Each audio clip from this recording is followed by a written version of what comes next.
Hey guys, this is Garrett McLaughlin.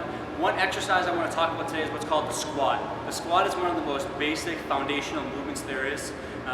In our athletic development program, we like to start with the squat and different squatting variations to teach them how to get into a good position and really bend those knees, bend those hips, and sink down. From there, we go into a little more difficult variations, the split squat, lateral squat, different single leg variations that are more specific to the sport. But just starting out, the squat is one of the most important starting points for athletics. So to do the squat, just to show you from an angle here, we're going to turn our feet about hip width apart, toes out. We're going to push our butt back, like we're trying to reach for a chair behind us.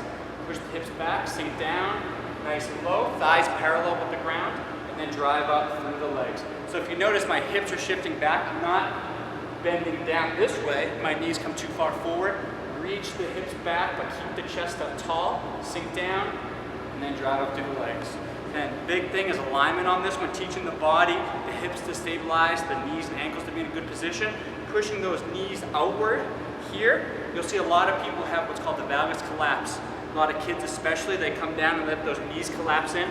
That means we're not using these muscles from the outside of the hips to stabilize. So that's a very common mechanism for ACL tears, letting that knee collapse in this way. So teaching this movement with those knees out wide is a really good way to help prevent ACL injuries.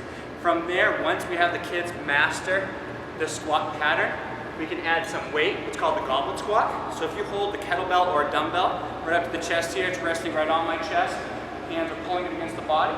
From there, what we can do is the same exact movement, lowering down and driving up, lowering down, driving up. So that's how we add weight to that movement before we start getting into different barbell lifting, holding the bar across the shoulders.